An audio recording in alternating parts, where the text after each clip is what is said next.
Hello everyone and welcome to the newest edition of Wordy Wednesday from Book Time with Elvis with me, Mark.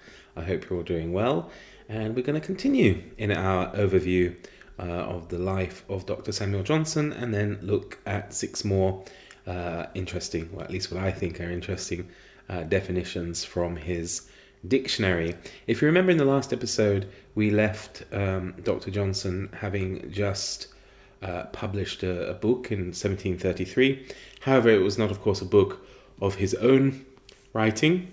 It was a translation of a French work about a voyage to Abyssinia. Excuse me. Dear, oh dear. I've been vaccinated, or at least had the first one, so I'm pretty sure it's not that. Okay, so that's where we last left our hero, Dr. Johnson.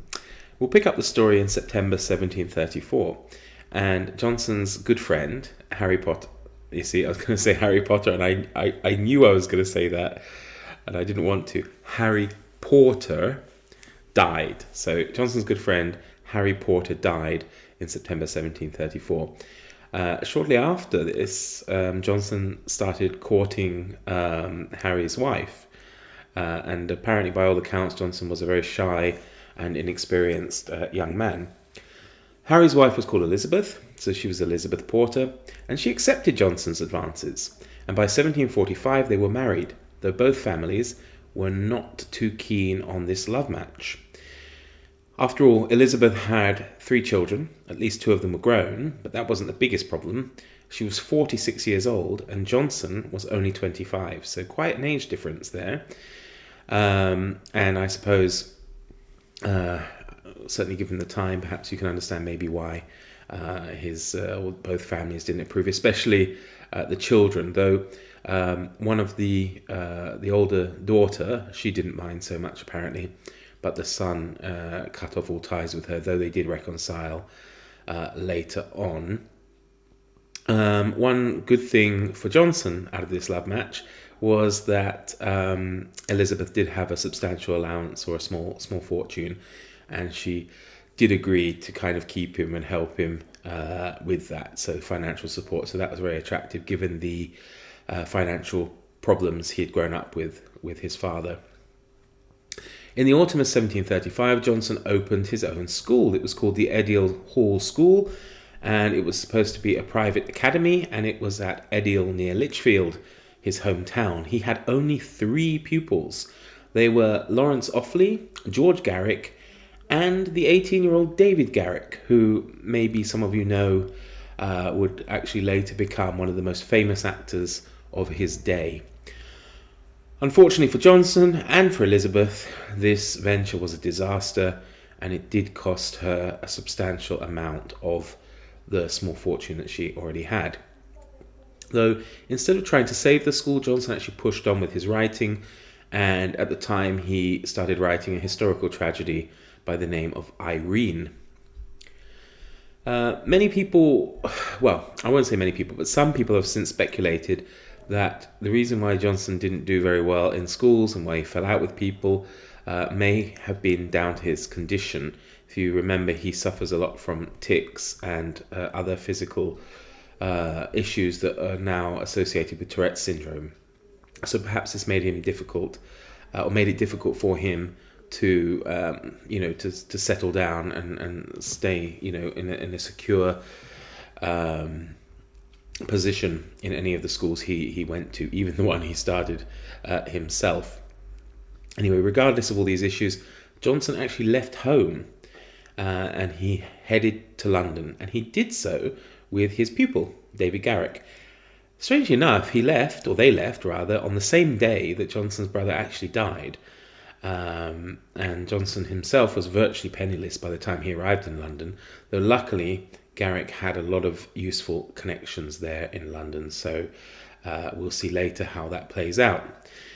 It was actually soon after arriving in London that Johnson actually published his own work, and his own first major work, if you like, and it was a poem called London, though he published it anonymously, and 15 years would pass before Johnson was revealed to be the author.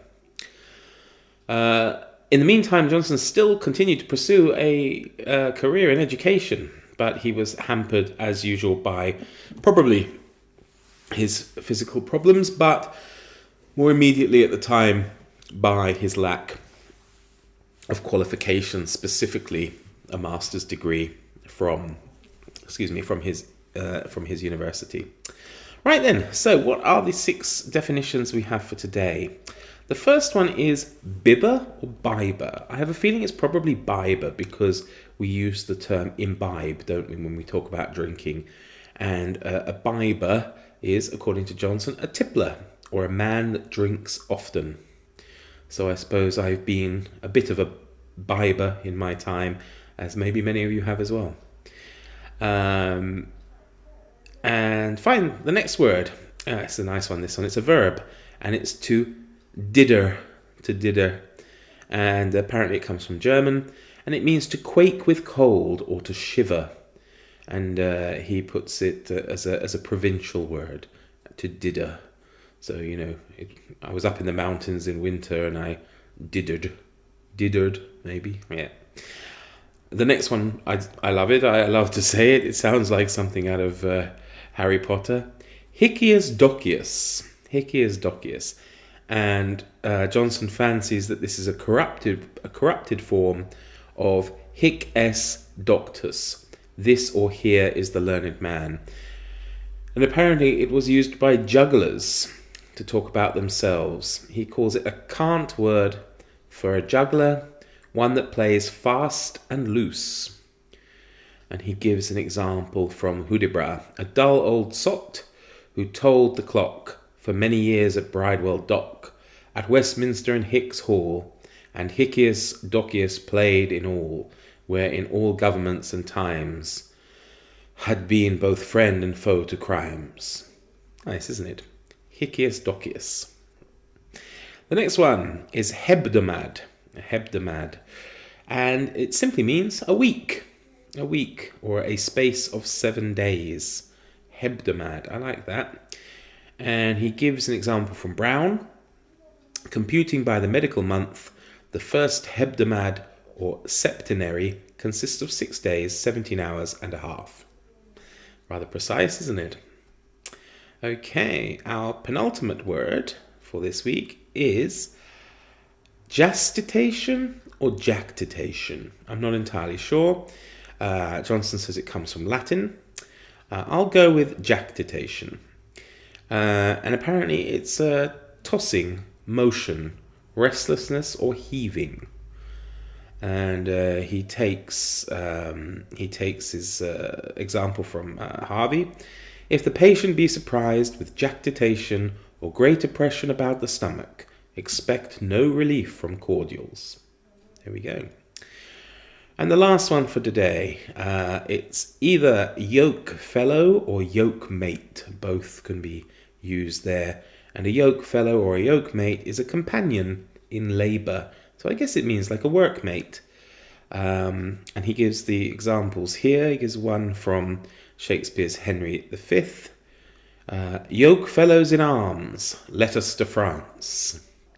And then he gives one for the definition of mate or fellow.